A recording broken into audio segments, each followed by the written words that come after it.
సంఖ్యాకాండము 9వ అధ్యాయమును మరి ధ్యానించుకోవడానికి ప్రభు మనకు చూపిన కృపను బట్టి ప్రభువైన యేసుక్రీస్తు నామమునకే మహిమ కలుగునుగాక. ఐగుప్తు దేశంలో నుండి వారు వచ్చిన తరువాత 2వ సంవత్సరము మొదటి నెలలో యెహోవా సీనాయి అరణ్యమందు మోషేకు ఇలాగూ సెలవిచ్చెను. అంటే వారు బయలుదేరిన సమయాన్ని ఇక్కడ చెప్తా ఉన్నారు. ఎన్ని సంవత్సరాలు అయిందంటే బయలుదేరి 2వ సంవత్సరము మొదటి నెల కదా. దానికి సంఖ్యాకాండం 1వ అధ్యాయం 1వ వచనంలో చూడండి, అక్కడ కూడా ఒక డేట్ రాయబడి ఉంది. వారు ఐగుప్తు దేశం నుండి బయలు వెళ్ళిన 2వ సంవత్సరము 2వ నెల 1వ తేదీ. అంటే సంఖ్యాకాండం ఏ డేట్తో ప్రారంభమైంది? ఇక్కడ మనకి 2వ సంవత్సరము 2వ నెల. అక్కడ 2వ నెలలో చేయవలసింది అక్కడ చెప్పారు. ఈ 9వ అధ్యాయంలో వచ్చేసరికి మొదటి నెలలో జరిగింది చెప్తున్నారు. అంటే నిజానికి 2వ సంవత్సరం రాగానే మొదటి నెలలో జరిగింది. ఇది మొదటి అధ్యాయంలో రావాలి కదండి. ఇది మొదటి అధ్యాయంలో రావాలి. మొదటి నెల తర్వాత 2వ నెల వస్తుంది. కానీ ముందు 2వ నెలలో జరిగిన సంగతిని అక్కడ చెప్పారు, తరువాత మొదటి నెలలో జరిగిన సంగతిని చెప్తా ఉన్నారు. అంటే అది రాయబడిన విధానం అలాగా ఉంది. కాబట్టి అందుకే కొన్నిసార్లు మనం చదువుకుంటున్నప్పుడు ఏది ముందు వెనక అనేది మనం గ్రహించుకోవాలా. ఏది ముందు వెనక. నిజానికి పస్కా పండగ మొదటి నెలలోనే వస్తుంది. మొదటి నెల 14వ తారీఖులో ప్రారంభమవుతుంది కదండి. అంటే ఇప్పుడు నిజానికి ఇది ముందు జరిగింది, దీని తరువాత ఆ యొక్క లెక్క సంఖ్యాకాండం. ఎందుకంటే సంఖ్యాకాండము అంటే మొత్తం కూడా ఇజ్రాయేలీల యొక్క లెక్కించే విధానము కాబట్టి ముందుగా ఆ యొక్క లెక్కను అక్కడ చూపించారు మనకి. తర్వాత మళ్ళీ మొదటి నెలలో ఏం జరిగిన సంగతి ఇక్కడ మనకు తెలియజేస్తూ ఉన్నారు. కాబట్టి ఇప్పుడు 2వ సంవత్సరం మొదటి నెల సీనాయి అరణ్యంలో మోషేకు ఇలాగూ సెలవిచ్చెను. ఇజ్రాయేలీలు పస్కా పండుగను దాని నియామక కాలమందు ఆచరింపవలెను. అంటే దేవుడు ఒక పస్కా పండుగను నియమించాడు. అది ఏ సమయంలో ఏ తారీఖు ఏ రోజు చేయాలో కూడా దేవుడు తెలియజేశాడు. ఆ నియామక కాలంలో వారందరూ కూడా ఆ యొక్క అరణ్యములో ఆచరించేటట్లుగా మరి తెలియజేస్తూ ఉన్నారు. ఏంటి దాని నియామక కాలం? దాని నియామక కాలమున అనగా ఈ నెల 14వ దినమున సాయంకాలమందు దానిని ఆచరించవలను. ప్రతి సంవత్సరము మొదటి నెల 14వ తారీఖు సాయంకాలమున పస్కా పండగ వారికి మొదలవుతుంది కదండి. మన తారీఖులు వేరు, మన క్యాలెండర్ వేరు, వాళ్ళ క్యాలెండర్ వేరు. వాళ్ళకి జనవరి అంటే దగ్గర మార్చి 15వ తారీఖు నుంచి మొదలవుతుంది. మార్చి 15 నుంచి ఏప్రిల్ 15 వరకు వాళ్ళకి మొదటి నెల మొదలవుతుంది. 2.5 నెలల తేడా ఉంటుంది అన్నమాట వాళ్ళ క్యాలెండర్కి మన క్యాలెండర్కి. అందుకనే నిజానికి మనకి ఎప్పుడు గుడ్ ఫ్రైడే ఎప్పుడు వస్తుంది చెప్పండి? మార్చి ఏప్రిల్. పస్కా పండుగ జరిగే ఆ సమయంలో ఆ యేసు ప్రభువు యొక్క సిలువ మరణము కూడా అదే సమయంలో ఉన్నట్టుగా చూస్తూ ఉంటాం. అయితే ఈ నెల 14వ దినమున సాయంకాలమున దానిని ఆచరింపవలను. దాని కట్టడలన్నిటిని బట్టి దాని విధులన్నిటిని బట్టి మీరు దానిని ఆచరింపవలను. గుర్తుందా? పస్కా పండగ ఎట్లా చేయాలి? ఆ పండగ చేసే విధానం అంతా కూడా దేవుడు ముందుగానే తెలియజేశాడు. ఎందుకంటే మొదటి పస్కా పండగ అయిపోయింది. ఎక్కడ అయిపోయింది? మొట్టమొదటి పస్కా పండగ ఎక్కడ చేశారు వాళ్ళు? బయలుదేరినప్పుడు ఐగుప్తులో చేశారు. ఇది 2వ సంవత్సరం అంటే 2వ పస్కా పండగ. దేవుడు ఆ పండగ నియమించింది. 2వ పండగను వీళ్ళు చేసుకుంటున్నారు. మొదటి పండగ ఐగుప్తులో చేసి ఆ రాత్రి వాళ్ళందరూ కూడా అక్కడ నుంచి బయలుదేరినట్టుగా చూస్తూ ఉన్నాం. ఇది ఇజ్రాయేలీలు చేసుకునే 2వ పండగ. కాబట్టి మొదటిసారి ఆల్రెడీ కట్టడలు విధులన్నీ కూడా నియమించారు. అది నిర్గమాకాండము 12వ అధ్యాయం మొదటి 20 వచనాలలో రాయబడింది. ఆ పండగను ఎలా చేయాలి అనే విధానం అంతా కూడా అక్కడ ఉంది. ఆ యొక్క విధిని బట్టి మరి వారు చెయ్యాలి. మీరు వచ్చే వారం పస్కా పండగ విధి అన్నీ కూడా నేర్చుకొని రండి. చేయవలసిన విధానం నిర్గమాకాండం 12 1 నుండి 20 1 నుంచి 20లో దాని యొక్క విధి అంతా కూడా ఉంటుంది. కాబట్టి దాని ప్రకారమే చేయండి. ఆల్రెడీ వాళ్ళు చేశారు కాబట్టి ఒకసారి మళ్ళీ అదే ప్రకారం మీరు చేయండి. కాబట్టి మోషే పస్కా పండుగను ఆచరింపవలదని ఇజ్రాయేలీలందరితో చెప్పగా వారు సీనాయి అరణ్యమందు మొదటి నెల 14వ దినమున సాయంకాలమందు పస్కా పండుగ సామాగ్రిని సిద్ధపరచుకున్నారు కదండి. అంటే ఇప్పుడు పస్కా పండుగ చేయడానికి ఏమేం కావాలి? ముందు గొర్రెపిల్ల కావాలి, తర్వాత రొట్టెలు కావాలి, తర్వాత చేదు ఆకుకూరలు కావాలి, అన్నీ కూడా వాళ్ళు కావలసినవి, ఆ పండుగ కొరకు కావలసినవి అన్నీ కూడా వారు సిద్ధపరచుకున్నట్టుగా చూస్తూ ఉన్నాం. యెహోవా మోషేకు ఆజ్ఞాపించిన సమస్తమును ఇజ్రాయేలీలు అతడు చెప్పినట్లే చేశారు. అంటే దేవుడు మోషేకి ఏదైతే ఆజ్ఞాపిస్తూ ఉన్నాడో, మోషే వచ్చి ఇజ్రాయేలీలకు ఏదైతే చెప్తూ ఉన్నాడో, ఒక్క విషయంలో అది లేదు కదండి, మరి ఇలా సర్దుకుందాము అనేది లేదు. ఏది చెప్పారో అదే చేశారండి.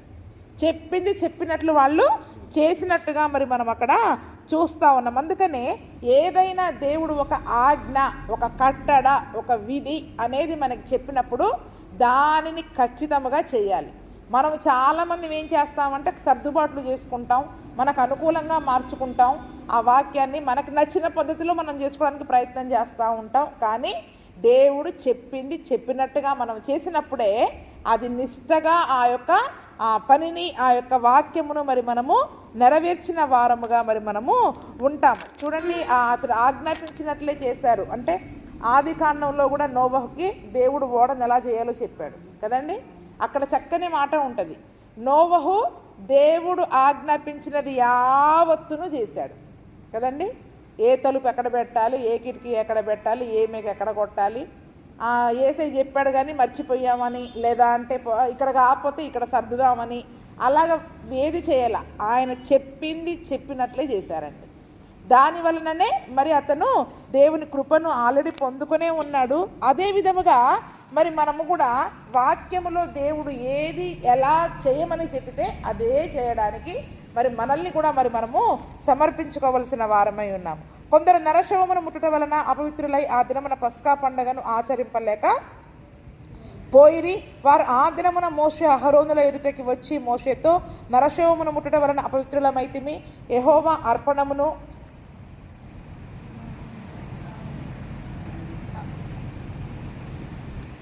దాని నియామక కాలమున ఇజ్రాయేలీల మధ్యను అర్పింపకుండానట్లు ఎలా అడ్డగింపబడితిమని అడుగగా, మోషే నిలువుడి, మీ విషయంలో యెహోవా ఏమి సెలవిచ్చినో నేను తెలుసుకుందనని వారితో అనెను. ఇక్కడ ఆ దినమున మరి పస్కా పండుగను వారు ఆచరించాలంటే పరిశుద్ధముగా ఉండాలి కదండి. ఎటువంటి అపవిత్రత వారిలో ఉండడానికి వీలు లేదు. మనం అంతకుముందు సంఖ్యాకాండంలో చూసుకున్నాం. దేన్ని బట్టి అపవిత్రులమవుతాం? కుష్ఠరోగిని ముట్టిన, శవమును ముట్టుట వలన, కుష్ఠరోగిని ముట్టిన, స్రావరోగము గలవాన్ని ముట్టుకున్నా మనము అపవిత్రులముగా కాకుండా మనల్ని మనం పరిశుద్ధపరచుకోవాలి అని వాక్యంలో ఉంది. ఇప్పుడు పస్కా పండుగ వచ్చిందండి, అదే రోజు మన ఇంట్లో ఎవరు చనిపోయారు కదండి. పస్కా పండుగ పరిశుద్ధంగా ఆచరించాలి. ఏదో మరి తప్పని పరిస్థితుల్లో మన సొంత వాళ్ళు మన ఇంట్లోనే ఏదో జరిగింది, జరగకుండా ఉంటుందా? మరణం అనేది ఎప్పుడు వస్తుందో తెలియదు. ఇప్పుడు ఆ శవమును ముట్టుకోక తప్పదు. ముట్టుకోవడం వల్ల ఏమైపోయారు? ఇప్పుడు వాళ్ళు అపవిత్రులు అయిపోయారు. ఇప్పుడు ఎలా పండుగ చేయాలి?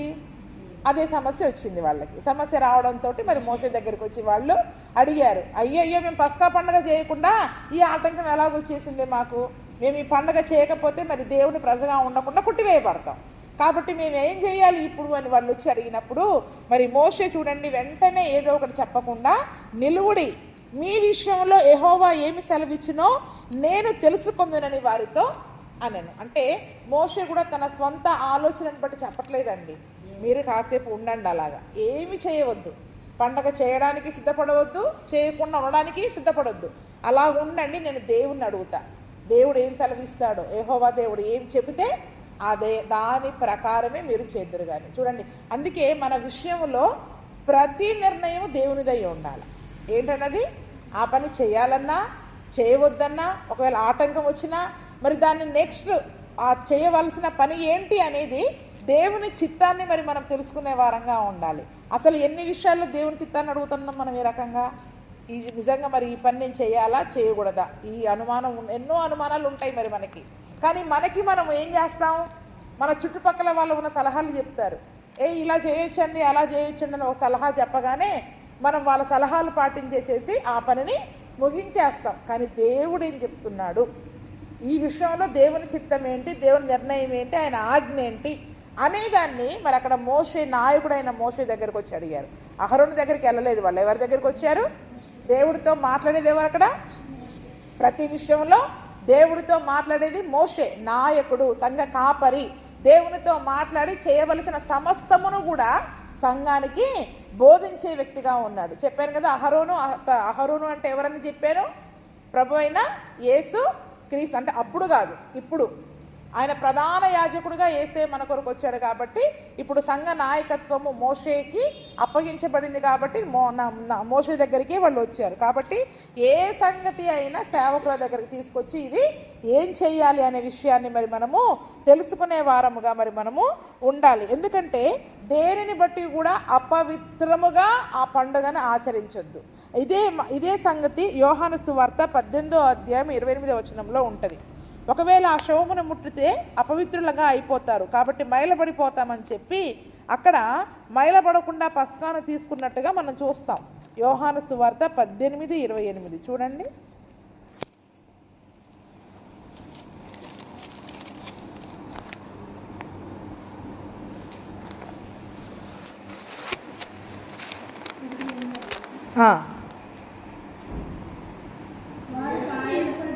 వారు కయప యుద్ధ నుండి అధికార మందిరమునకు యేసును తీసుకొని పోయిరి. అప్పుడు ఉదయమాయను కనుక వారు మైల పడకుండా పస్కాను భుజింపవలెనని అధికార మందిరములోనికి వెళ్ళలేదు. చూడండి, ప్రధాన యాజకులు అక్కడ ఉన్న పరిసర అందరూ కూడా యేసు ప్రభువుని గురువారం రాత్రి పట్టుకొని యేసు ప్రభు అంటే ఎక్కడికి తీసుకొచ్చారండి? పిలాతు దగ్గరికి తీసుకొచ్చారు. మరి ఇప్పుడు వీళ్ళు పస్కాను ఆచరించాలి అంటే పరిశుద్ధంగా ఉండాలి కదా. ఇప్పుడు ఆ యేసు ప్రభువుని అప్పటికప్పుడు వాళ్ళు చంపివేసినట్లయితే మరి ఆ తీర్పు అనేది రావాల్సి ఉంది. దాని వలన మరి వారు మైలపడకూడదు. అంటే దానికి కొన్ని విధి నియమాలు ఉన్నాయి కదా, వాళ్ళు వెళ్ళి చేయవలసిన పని ఉంది. కాబట్టి మరి దానిని బట్టి వారు మైల పడకుండా పస్కాను భుజించాలి. కాబట్టి ఏం చేశారంట? వారు అధికార మందిరములోనికి వారు వెళ్లకుండా ముందు వెళ్ళి పస్కాను భుజించి వచ్చి తర్వాత యేసు ప్రభుని చంపేశారు. ఏం చేశారు? తర్వాత వచ్చి అంటే ఆ యొక్క పస్కా పండుగ రోజు మైల పడకూడదు, అపవిత్రపరచబడకూడదు. ఒకవేళ అతన్ని గాయపరిచినా, అతనికి రక్తము కారినా, దానిని వారు కొట్టినా, యేసు ప్రభువుని ఆ యొక్క రక్తము వీరి మీద పడ్డా, ఆ స్రావము అనేది వీరి మీద పడ్డప్పుడు ఏమైపోతుంది చెప్పండి? అది అపవిత్రపరచబడతారు. అందుకనే చూసారా, ఒక తప్పు చేస్తూ కూడా ఆ యేసు ప్రభుని చంపడానికి సిద్ధమవుతూ కూడా మళ్ళీ ఆ చంపడం ద్వారా వాళ్ళు అపవిత్రులుగా ఉండకూడదని ముందుగానే పస్కాను భుజించి, అంటే ఒక తప్పు చేయడానికి కూడా ఆ పవిత్రులుగా వాళ్ళు అంటే అది కేవలం శరీర సంబంధమైన పవిత్రతను గురించే వాళ్ళు ఆలోచించారు. కానీ మరి వారి ఆ చెడు తలంపుల వలన వారి ఆత్మ ఎంతగా పాడైపోయింది, అపవిత్రపరచబడింది అనే దాన్ని వారు ఆలోచించలేకపోయారు. ఈరోజు చాలామంది ఏం చేస్తారంటే తలంటూ స్నానం చేసుకుంటాం, శరీరం శుభ్రంగా ఉండి అంటే చక్కగా స్నానం చేసుకొని కొత్త బట్టలు అంటే ఉతికిన బట్టలు వేసుకొని పరిశుద్ధంగా రావడానికి మనం ప్రయత్నం చేస్తాం. కానీ మరి మన హృదయం ఎంత పరిశుద్ధంగా ఉంది, మన తలంపులు ఎంత పరిశుద్ధంగా ఉన్నాయి, మరి ఏమైనా మైలపడిపోయాయా మన చెడు ఆలోచనల వలన, చెడు తలంపుల వలన అనే దాని గురించి ఈరోజు మరి మనము ఆలోచించాం. చాలామంది కూడా మరి స్త్రీలు ఏమంటారు, నెల వచ్చినప్పుడు కూడా మరి మేము అపవిత్రులముగా ఉన్నామని చెప్పి బలలో చేయి వేయకుండా ఉంటారు. కానీ అప్పుడు శరీర సంబంధమైన పవిత్రతను గురించి అక్కడ సెలవిచ్చాడు. ఇప్పుడు మనం చేయవలసిందంతా ఏ పవిత్రత? ఆత్మ సంబంధమైన శుద్ధి. ఏం చేసుకోవాలి ఇప్పుడు మరి మనము? అలాగని స్నానం చేయకూడదా, తలంటు చేయకూడదా కాదు, మనం శుభ్రంగానే రావాలి. కానీ ఇటువంటి శరీర సంబంధమైన అపవిత్రము అనేది మనం ఆలోచించుకునేది ఏది కూడా ఈ రోజుల్లో దేవుడు దానిని లెక్క పెట్టడు. కావున ఈరోజు ఒకవేళ చావుకి పోయి వచ్చి బల్ల తీసుకోవచ్చు, మనము నెలలో ఉన్నా వచ్చి బల్ల తీసుకోవచ్చు, ఏ పరిస్థితిలో ఉన్నా కూడా అది అడ్డు అనేది కాదు. మన ఆత్మ శుద్ధిగా ఉందా లేదా అనేది మాత్రమే దేవుడు ఏం చేస్తాడండి? చూస్తాడు. ఆ శవమును ముట్టడం వలన వారు అపవిత్రులు అయిపోతారని ఆ రోజు ఆగాడు. కానీ మరి నేటి దినమున శరీర సంబంధమైన పవిత్రత కంటే ఆత్మ సంబంధమైన శుద్ధి అనేది దేవుడు చాలా ప్రాముఖ్యముగా మరి ఎంచుతూ ఉన్నాడు. 9వ వచనం, అప్పుడు యెహోవా మోషేకు ఇలాగ సెలవిచ్చెను, నీవు ఇజ్రాయేలులతో ఇట్లనుము, మీలో కానీ మీ వంశములలో కానీ ఒకడు శవమును ముట్టుట వలన అపవిత్రుడైనను దూర ప్రయాణము చేయుచుండినను అతడు యెహోవా పస్కా పండుగను ఆచరింపవలను. తర్వాత మోషే దేవుని దగ్గరికి వెళ్ళాడు, మాట్లాడాడు. ఏమంటున్నాడండి? మీలో కానీ మీ వంశంలో కానీ ఒకవేళ శవమును ముట్టుట వలన అపవిత్రుడైనా, ఒకవేళ ప్రయాణం చేయవలసి వచ్చినా, ప్రయాణంలో ఉన్నా, ప్రయాణం చేస్తున్నా కూడా పండగ మాత్రం ఆచరించాల్సిందే. ఏంటండి? పండగను మాత్రం ఆచరించాల్సిందే. శుద్ధి చేసుకోండి, మిమ్మల్ని మీరు శుద్ధి చేసుకొని పండగ మాత్రం. కొద్దిమంది ఏం చేస్తారంటే మన ఇంట్లో ఎవరైనా చనిపోయినా కూడా ఆ 11 రోజులు అది అంటారు కదా, అంటారుగా, మేము అంట్లో ఉన్నామని చెప్పి కూడా బల్లలో చేయి వేయరు. అవేవి మనకి లేవు. పండగ పస్కా పండగను ఖచ్చితంగా పాటించాల్సింది. అంటే ఈరోజు పస్కా పండగ ఏంటి మనం చేసేది? బల్లారాధన. ఆయన శరీరంలో, ఆయన రక్తంలో మరి మనల్ని మనము పాలు పంచుకుంటున్నాం కాబట్టి ఆ యొక్క పస్కాని మనము భుజించాల్సిందే. వారు 2వ నెల 14వ దినమున సాయంకాలమున దానిని ఆచరించి పొంగని వాటితోనూ చేదు కూరలతోనూ దానిని తినవలెను కదండి. 2వ నెల 14వ దినమున అంటే యాక్చువల్గా మొదటి నెలనే ఉంది, అక్కడ పైన చూడండి మొదటి నెలనే ఉంది, కానీ ఇక్కడ 2వ నెల అని ఇస్తూ ఉన్నాడు. 2వ నెల 14వ దినమున సాయంకాలమున దానిని ఆచరించి పొంగని వాటితోనూ చేదు ఆకుకూరలతోనూ దానిని తినాలి. ఎలా తినాలంట? పొంగని రొట్టెలు పొంగకూడదు. పులిసిన రొట్టె అసలు తినకూడదు. పులిసిన రొట్టె తినకూడదు. ఎందుకంటే పులిసినది పాపముతో సమానము. ఏంటది? పులిసినది పాపానికి, దుర్మార్గతకు, చెడుతనమునకి సాదృశ్యము కాబట్టి పొంగని రొట్టెనే తినాలి. అంతేకాకుండా దేంతో తినాలి? చేదు ఆకుకూరలతో తినాలంట. చేదు ఆకుకూరలతో దాన్ని తినాలి. మరునాటి వరకు దానిలో కొంచెము కూడా మిగిల్చకూడదు. ఏంటండి? తెల్లవారికి మిగిలొద్దు, రొట్టె మిగిలొద్దు, చేదు ఆకుకూరలు మిగిలొద్దు, ఆ గొర్రెపిల్ల కూడా మిగలవద్దు. అందుకనే గొర్రెపిల్లని ఎంచుకునేటప్పుడు కూడా ఏమని ఎంచుకోమని చెప్పాడు? 2-3 కుటుంబాలు కలిసి సరిపోద్దా లేదా చూసుకొని, ఎన్ని కుటుంబాలకు సరిపోద్దో ఆ గొర్రె పిల్లని ఎంచుకొని అన్ని కుటుంబాల వాళ్ళు కలిసి ఒకే ఇంటిలో భోజనం చేయాలి. ఎలా చేయాలి? మరి కోసుకో దానిని వధించిన తర్వాత కూడా ఎవరింట్లో వాళ్ళు భుజించకూడదు. ఒక గొర్రె పిల్లని ఎన్ని కుటుంబాల వాళ్ళైతే కలిసి కోస్తారో అందరూ కలిసి ఒకే ఇంటిలో భోజనం చేయాలి. అన్ని కుటుంబాలు కలిసి ఒకే ఇంటిలో భోజనం చేయాలి. ఇంకో గొర్రె పిల్ల రెండు కుటుంబాలకు సరిపోయింది అనుకోండి, 2 కుటుంబాలు కలిసి ఒక ఇంటిలోనే భోజనం చేయాలి. ఇంకో పెద్ద గొర్రె పిల్ల ఒకవేళ 4 కుటుంబాలకు సరిపోయింది అనుకోండి, 4 కుటుంబాల వాళ్ళు కలిసి ఒక ఇంటిలోనే భోజనము చేయాలి. అంటే ఐక్యతకి సూచన. అందుకనే బల్లలో అందరూ వచ్చి ఇక్కడే భోజనం చేయాలి. ఎక్కడ చేయాలండి? ప్రభు సన్నిధిలోనే అందరూ కలిసి అక్కడ భోజనం చేయాలి. చేదు ఆకుకూరలతో తినాలి. చూడండి, నిజంగా ఆ పస్కా పండగని చేదు ఆకుకూరలతో తినాలని చెప్తా ఉన్నారు. ఈరోజు ఆ పస్కా పండగ చేసే పని మనకి లేదు. ఎందుకంటే పస్కా పశువుగా ఎవరు వధించబడ్డారు? ప్రభువైన యేసు క్రీస్తు మనందరి కొరకు పస్కా పశువుగా వధించబడ్డారు. ఆ యొక్క కలువరి సిలువలోనే ఆ చేదు రసాన్ని ఆయన తాగేశారు. ఏంటండి? నిజానికి ప్రతి పస్కాకి ఆ చేదు ఆకుకూరలు మనం తినాల. ఇజ్రాయిలీలు ఉన్నంత కాలం తిన్నారు, ఇప్పటికీ వాళ్ళు తింటానే ఉన్నారు. యూదులు, యేసు ప్రభువుని ఎరగని వాళ్ళందరూ యూదులు కూడా దాన్ని ఆచరిస్తానే ఉన్నారు. కానీ మనకి మాత్రము ఆ చేదును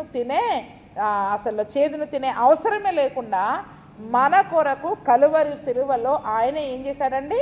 ఆ చేదును ఆహారముగా తీసుకున్నాడు. అందుకని కీర్తనల గ్రంథం 21లో అనుకుంటా, వారు చేదును నాకు ఆహారముగా ఇచ్చిరి అనే మాట కూడా ఉంటుంది. అంటే చూడండి, నిజానికి ఆ చేదు మనం తినాల.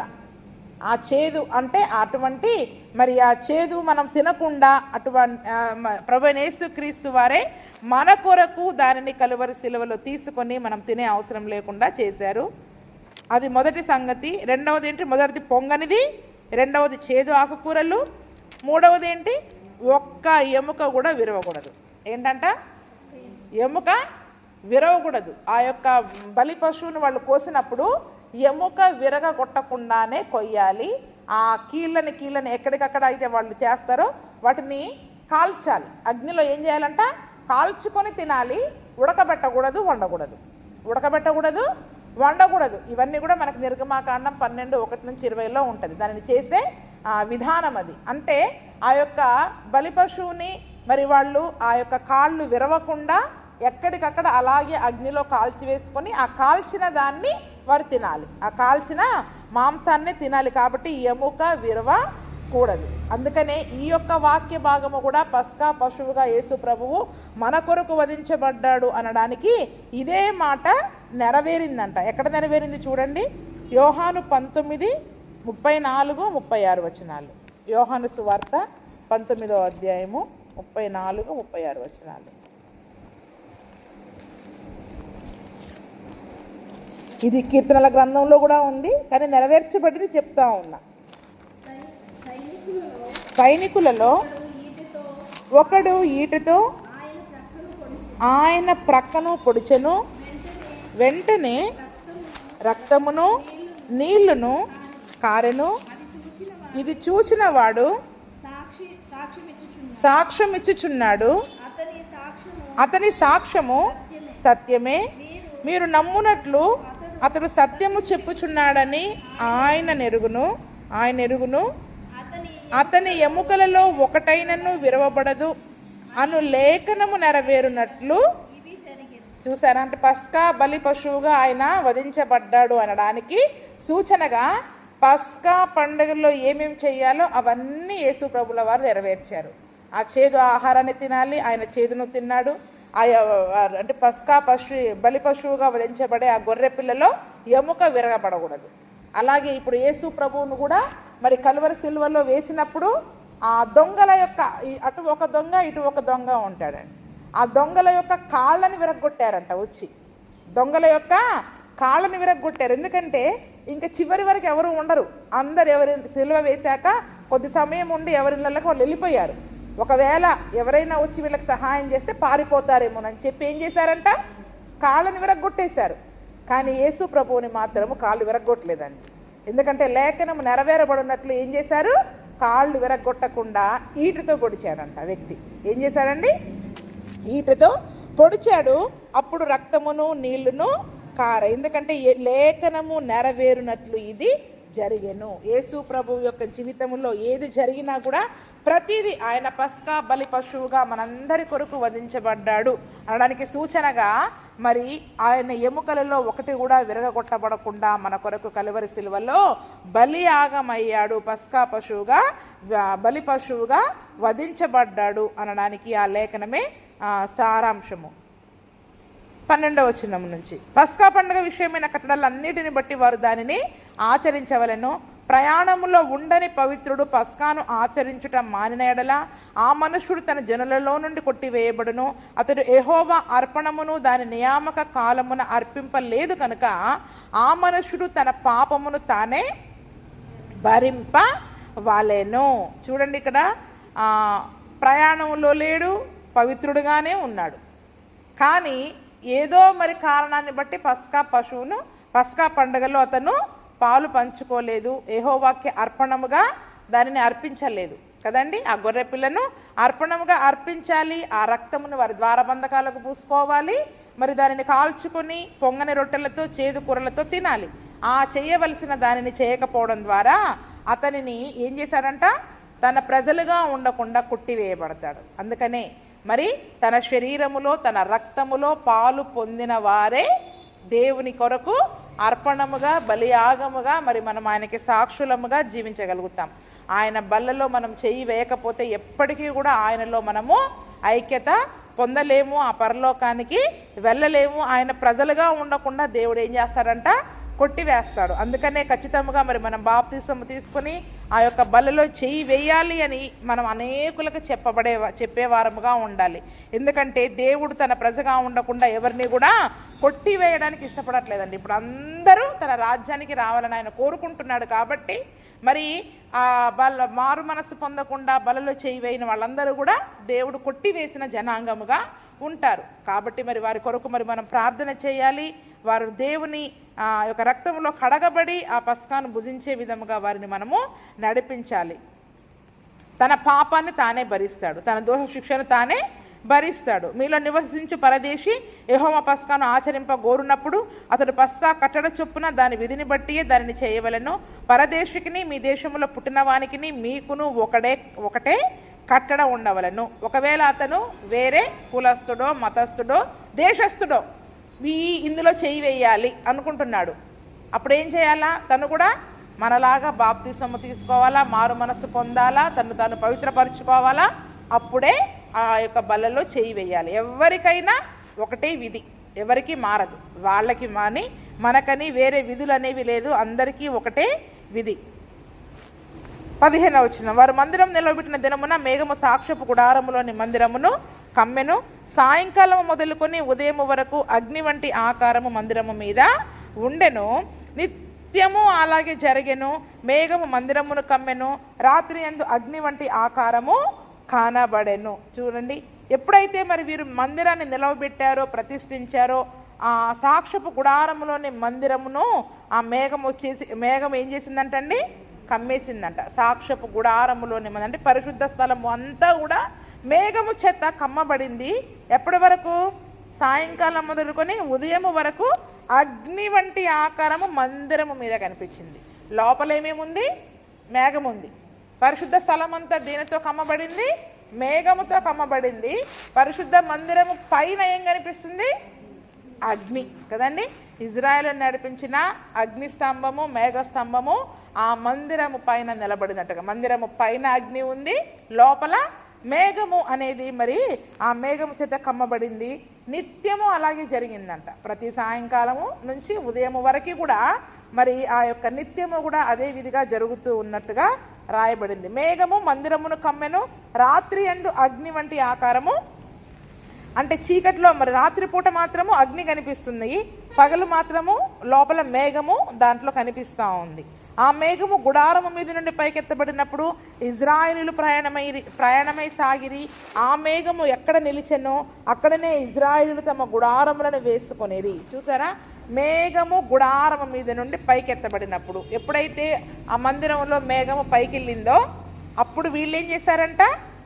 వీళ్ళు ఇశ్రాయేలీలు కూడా గుడారాలన్నీ ఇప్పేసుకొని మళ్ళీ మందిరమును ప్యాక్ చేసేసుకొని, మందిరంలో ఎవరి పని వాళ్ళకి అప్పగించారు కదా, ఎలియాజరు, ఈతామారు, అహరోను వీళ్ళందరూ వచ్చి పరిశుద్ధ మందిరంలో స్థలములని కప్పేస్తారు, ప్యాక్ చేసేస్తారు.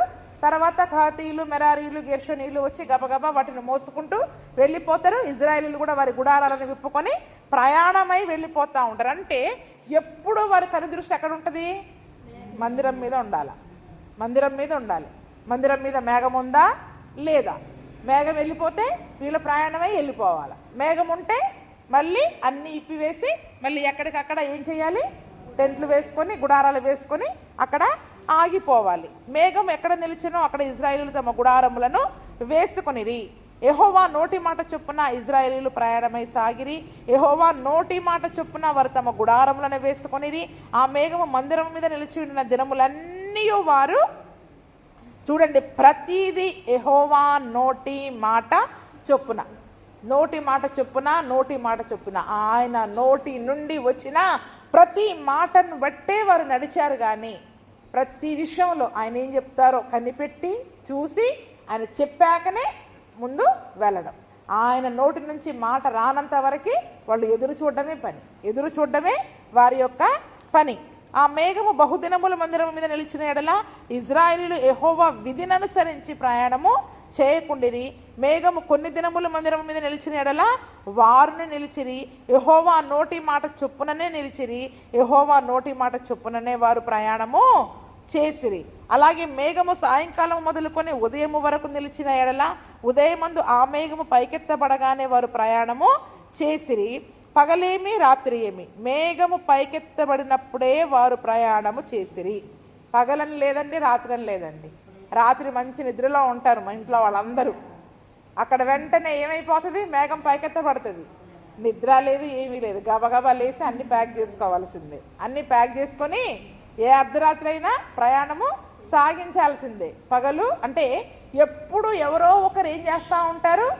ఆ మేఘం దానిపైన ఉందా లేదా, దేవుడు ఏం సెలవిస్తున్నాడు, నడవమంటున్నాడా ఆగమంటున్నాడా, ముందుకు వెళ్ళమంటున్నాడా ఆగమంటున్నాడా అని ప్రతినిత్యము ఆ మేఘము వైపు కనిపెట్టుకొని వాళ్ళు చూస్తూ ఉంటారండి. ఎవరో ఒకరు అక్కడ అహరోను, మోషే వాళ్ళు చూస్తూ ఎప్పుడైతే మేఘము పైకి వెళ్తుందని చూస్తారో వెంటనే అందరికీ వర్తమానం వెళ్ళిపోద్ది. మేఘం పైకి వెళ్ళిపోయింది, నడవండి, మనం ముందుకు వెళ్ళిపోవాలి అంటే ప్రయాణము సాగాలి.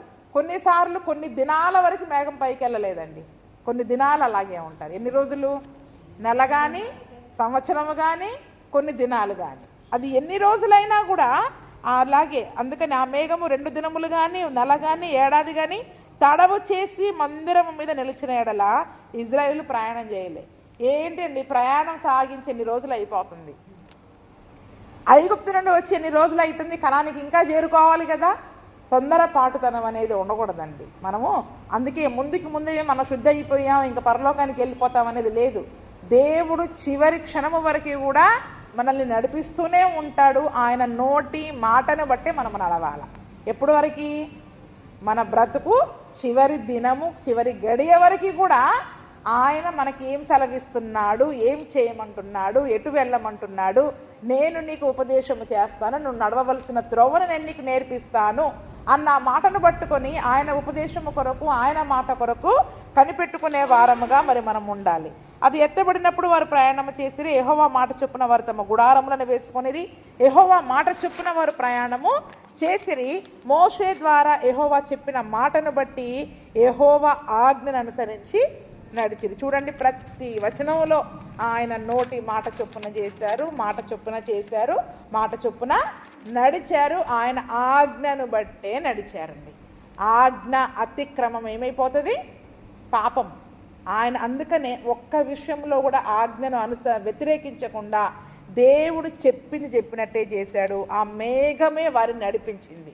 ఆ మేఘము ఏంటంటే షెకీనా మేఘం అంటారు దాన్ని. హిబ్రూ భాషలో ఏమంటారు దాన్ని? షెకీనా మేఘము. ఇప్పుడు మహిమ ఏమంటున్నాం దాన్ని మనము? మహిమ, గ్లోరీ. ఆ గ్లోరీ, ఆయన మహిమ. మరి నరునికి దేవుడు కూడా ఆ మహిమ ప్రభావములతో దేవుడు మనిషిని అలంకరించాడంట. కాబట్టి ఆ దేవుడు తన మహిమను బట్టి, తన మాటను బట్టి మరి మనల్ని అంటే ఆ మహిమను బట్టి మరి మనం నడుచుకునే వారముగా ఉండాలి. యెషయా గ్రంథము 49వ అధ్యాయం 3వ వచనం. ఒక్క మాట చదవండి, ముగించుకుందాం. యెషయా 49:3.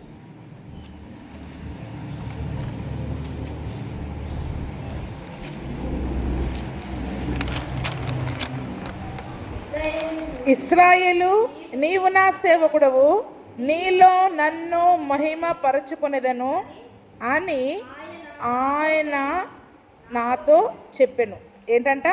మనలో దేవుని మహిమ ఉంటే దేవుడు మన ద్వారా తన్ను తాను మహిమపరుచుకుంటాడు. అంటే ఈరోజు ఆ మహిమ ఎవరిలో ఉండాలండి? మనమే దేవాలయముగా కట్టబడుతూ ఉన్నాము కాబట్టి ఆ మహిమ మనలో ఉండాలి. ఆ దేవుని మహిమ చేత మరి మనము నింపబడాలి. మా దేవుని మహిమ చేత మరి మనము నింపబడాలి. ఆ మహిమ గల దేవుడే మనలో ఉండి మనల్ని ఏం చేస్తూ ఉంటాడండి? దాన్నే ఆత్మ నడిపింపు అంటాం. ఏమంటారు? ఆత్మ. ఎవరైతే మరి ఆత్మానుసారంగా నడుచుకుంటారో వారు నా కుమారులై ఉంటారని వాక్యం సెలవిస్తుంది. అంటే మనలో ఉన్న పరిశుద్ధాత్మను బట్టి, ఆ మహిమను బట్టి, ఆ మహిమ వాక్కును బట్టి మరి మనం నడుచుకోవాలి. కానీ మన శరీరం ఏం చెప్తూ ఉంది దాన్ని బట్టి మరి మనం నడుచుకోవడానికి వీలు లేదు. ఈరోజు చాలామంది దేవుడు ఏం చెప్తున్నాడో ఆయన మాట చొప్పున చేయడానికి మనం ఇష్టపడట్లేదు. మనం అనుకున్నవి, మనకు నచ్చినవి, మన అభిప్రాయాలు, మన స్వంత ఆలోచన, మన స్వంత జ్ఞానమును బట్టి ఇది చేస్తే మనకి కంటికి ఇలా చక్కటి ఒక దారి కనిపిస్తుంది, ఇది నేను చేసేదే రైట్, అలా వెళ్ళిపోతూ ఉన్నాం మనం. కానీ ఆ దేవుని మాటని ఆయన మనలో ఉంటే మన ద్వారా ఆయన నామం మహిమపరచబడుతుంది. ఆయన మాట వింటే ఆయన నామానికి మహిమ కలుగుతుంది. అంటే ఇప్పుడు మనం ఆయన మాట వినలేదనుకోండి, ఎవరికి అవమానం కలుగుతుంది? మనలో ఆయన మహిమ లేదు, ఆయన మాట వినేది లేదు, దేవుని నామానికి అవమానం అనేది కలుగుతుంది. చూడండి, నిజంగా వాళ్ళు ప్రయాణం వెళ్తూ ఉంటుంటే చుట్టుపక్కల వారందరూ కూడా చూస్తుంటారా లేదా? ఇదేంటి ఈ మేఘం మీద, ఈ మేఘం ఏంటి, అలా పైకి వెళ్ళడం ఏంటి, అగ్ని ఏంటి, దానిపైన ఉండడం ఏంటి? ఒకవేళ చుట్టుపక్కల దేశాల వాళ్ళు ఎప్పుడైనా అటు వచ్చినప్పుడు దారిలో పోయేవాళ్ళు అందరికీ ఆ మందిరము పైన అగ్ని, ఆ మేఘము అందరూ చూసుంటారు కదండి.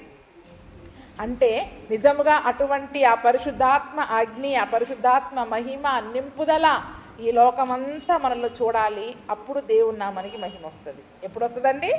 అప్పుడు దేవుని నామానికి మహిమ. ఆయనకి సేవకులముగా ఉంటూ ప్రతిదీ ఆయన మాట చొప్పున, ఆయన ఆజ్ఞను బట్టి, పరిశుద్ధాత్మ నడిపింపును బట్టి, దేవుడు నా విషయంలో ఏం సెలవిస్తున్నాడు అని ఆయన దగ్గర కనిపెట్టి దానిని బట్టి మనము చేసినప్పుడే దేవుని నామమునకి మహిమకరముగా, ఆయన నామాన్ని మహిమపరిచే జనాంగముగా మరి మనము దేవుడు మనల్ని దీవిస్తాడు. కాబట్టి ప్రతిదీ మాట చొప్పున చేశారండి. అంటే కొన్ని విషయాలలో ఇజ్రాయేలీలు చెప్పినట్టు చేశారు. ఆ తర్వాత కాలంలో చాలా వాటిల్లో తప్పిపోయారు. మనం కూడా అంతే.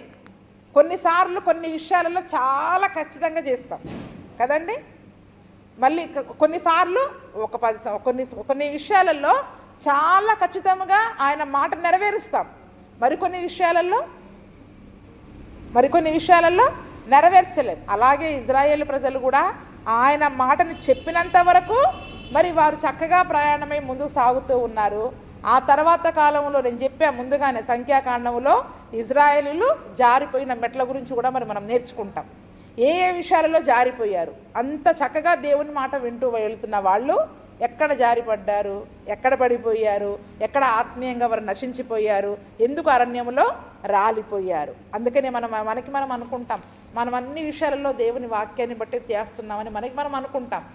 కానీ జారిపోయే మెట్టు ఎక్కడో ఉంటుంది ఒకటి.